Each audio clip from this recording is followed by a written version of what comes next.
कि आपके भी 3 महीने बर्बाद हो गए हैं। कोई बात नहीं, अब सब कुछ भूल जाओ और आज से रीस्टार्ट करते हैं। अगर तुमने अप्रैल मई जून प्रॉपरली नहीं पढ़ा तो गिल्ट लेने की ज़रूरत नहीं है, क्योंकि क्लास 10 बोर्ड्स अभी भी तुम्हारे कंट्रोल पे है। मैंने सीबीएसई टॉपर्स के इंटरव्यू देखे, 95% प्लस स्कोर करने वाले स्टूडेंट से बात की, और एक चीज़ हर टॉपर में कॉमन थी। उन्होंने कब स्टार्ट किया उससे ज़्यादा इम्पोर्टेंट था कि उन्होंने किस प्लान के साथ स्टार्ट किया। और इसीलिए आज की वीडियो मैं तुम्हें जुलाई से नवंबर तक का कंप्लीट रोड मैप देने वाला हूँ। हर मंथ में कौन सा चैप्टर कंप्लीट करना है, हर चैप्टर को कितने दिन देने हैं, और एग्जैक्टली कैसे पढ़ना है, ताकि दिसंबर आने से पहले तुम्हारा 100% सिलेबस कंप्लीट हो जाए। वीडियो के एंड में मैंने तुम्हें वो 4 सीक्रेट वेपन्स भी बताए हैं जो एवरेज स्टूडेंट और 95% स्कोरर के बीच सबसे बड़ा डिफरेंस क्रिएट करते हैं। तो वीडियो को लास्ट तक ज़रूर देखना। आगे बढ़े मंथ वाइज रोड मैप में। तो सबसे पहले जुलाई, ये वो मंथ है जो तुम्हारा फाउंडेशन ही बनाएगा।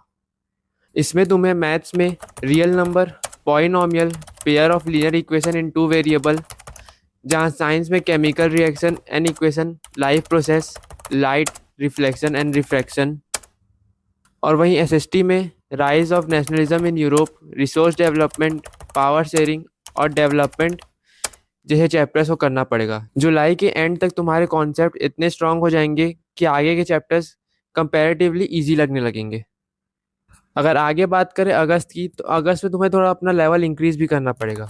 मैथ्स में जहाँ quadratic equation, arithmetic progression, coordinate geometry, वहीं साइंस में acid base and salt, control coordination और मेटल एंड नॉन मेटल करने पड़ेंगे।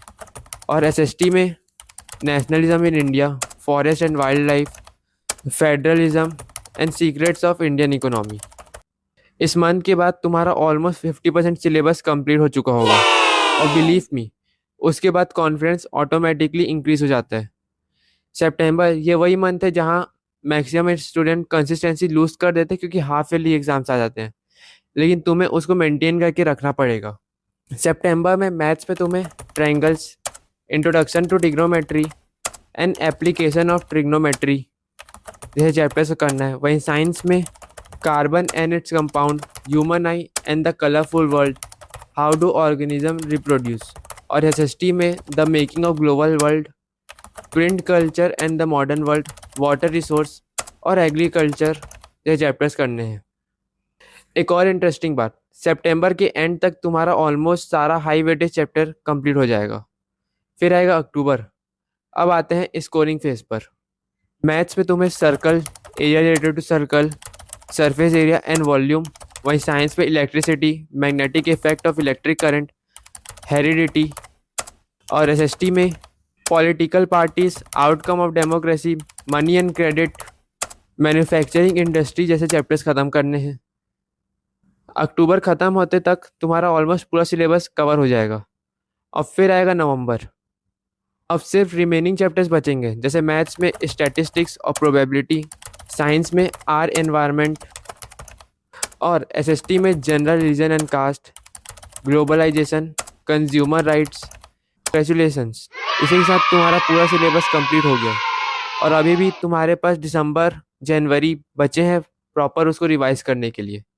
अगर तुम इस रोड मैप को फॉलो करोगे तो as it is same result मिलेंगे। लेकिन सिर्फ चैप्टर कंप्लीट कर लेने से 95% नहीं आते, 95% लाते हैं तुम्हारे स्टडी सिस्टम। और अब वही स्टडी सिस्टम देखते हैं। सबसे पहले मैथ्स की स्ट्रेटेजी। एक चैप्टर के 10 दिन है। अब उन 10 दिन में करना क्या है? डे 1-2 में सबसे पहले लेक्चर्स देखो और कॉन्सेप्ट्स को जेन्युइनली समझो। अगर एक भी कॉन्सेप्ट क्लियर नहीं हुआ तो उसके ऊपर चैप्टर मत बढ़ो। डे 3 में एक फॉर्मूला नोटबुक बनाओ। हर फॉर्मूला, हर आइडेंटिटी, हर थ्योरम एंड इम्पॉर्टेंट शॉर्टकट उसमें लिखो। डे 4 में एनसीईआरटी के सारे सॉल्व एग्जाम्पल खुद से सॉल्व करो, उसको सिर्फ देखना मत। और डे 5 और 6 में एनसीईआरटी में जितने भी एक्सरसाइज है उन सबको सॉल्व करो। डे 7 अब एग्जाम्पल या हायर लेवल के क्वेश्चंस पे जाओ और देखना कैसे अब तुम्हारी थिंकिंग इम्प्रूव हो रही है। डे 8 प्रीवियस ईयर के क्वेश्चंस को सॉल्व करो ताकि सीबीएसई का एक्चुअल पैटर्न समझ सकोगे। डे 9 कॉम्पिटेंसी बेस्ड क्वेश्चन, क्योंकि अब सीबीएसई रटने वाले सिस्टम से हट चुका है, अब वो कॉम्पिटेंसी बेस्ड क्वेश्चन ही पूछता है। डे 10 में कंप्लीट रिव्यू, मिस्टेक्स को देखो, वीक कॉन्सेप्ट्स को मार्क करो, फॉर्मूला नोटबुक रिवाइज करो और तब नेक्स्ट चैप्टर स्टार्ट करो। वही अगर साइंस की बात करें तो साइंस भी कोई रटने वाला सब्जेक्ट नहीं है, वो भी समझने वाला सब्जेक्ट ही है। डे 1 से 3 लेक्चर को ध्यान से देखो, हर एक कॉन्सेप्ट को विजुअलाइज करो। वही डे 4 में एनसीईआरटी लाइन बाय लाइन पढ़ो, इंपॉर्टेंट लाइन को अंडरलाइन करो, हर डायग्राम ऑब्जर्व करो। डे 5 अब शॉर्ट नोट्स बनाओ, डेफिनेशन, इंपॉर्टेंट रिएक्शंस, डायग्राम और की पॉइंट्स सब एक जगह। वही डे 6 में कंप्लीट प्रीवियस ईयर के क्वेश्चंस। 7 में कॉम्पिटेंसी बेस्ड क्वेश्चन, क्योंकि सिर्फ मैथ्स बस में नहीं, सीबीएसई साइंस में भी कॉम्पिटेंसी बेस्ड क्वेश्चन पूछता है। और डे 8 में एनसीईआरटी क्वेश्चंस। और वही डे 9 में शॉर्ट नोट्स को रिवाइज करो, डायग्राम को प्रैक्टिस करो। और डे 10 मिस्टेक्स को अपने रिव्यू करो, वीक पॉइंट को रिवाइज करो और नेक्स्ट चैप्टर की ओर बढ़ जाओ। अब अगर बात करें एसएसटी की, सबसे बड़ी मिस्टेक एसएसटी को रटना मत करो। ये पहले 1 से 2 दिन लेक्चर्स देखो और चैप्टर की स्टोरी को समझो, क्योंकि हिस्ट्री एक स्टोरी है, ज्योग्राफी लॉजिक है, इकोनॉमिक्स रियल लाइफ है, पॉलिटिकल साइंस अंडरस्टैंडिंग है। अगर ये समझ आ गया तो याद अपने आप रहेगा। डे 3 में एनसीईआरटी को केयरफुली पढ़ो, इंपॉर्टेंट लाइंस को अंडरलाइन करो। और डे 4 में 1 पेज में शॉर्ट नोट्स या माइंड मैप बनाओ। वही डे 5 में आते आते प्रीवियस ईयर के क्वेश्चंस को प्रैक्टिस करो। डे 6 में कॉम्पिटेंसी बेस्ड क्वेश्चन और जो शॉर्ट नोट्स या माइंड मैप बनाए थे उसको रिवाइज करो। डे 7 कंप्लीट मिस्टेक रिव्यू और चैप्टर डन, फिर नेक्स्ट चैप्टर की ओर बढ़ जाओ।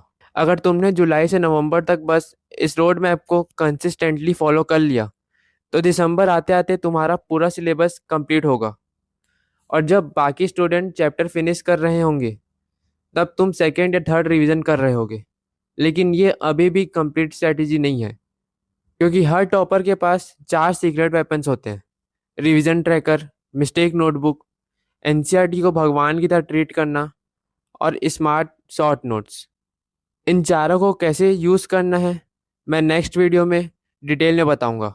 अगर तुम सही में 90% या उससे भी ज़्यादा स्कोर करना चाहते हो तो चैनल को सब्सक्राइब कर लो, क्योंकि नेक्स्ट वीडियो तुमको कम्प्लीटली चेंज कर सकता है। मिलते हैं नेक्स्ट वीडियो में।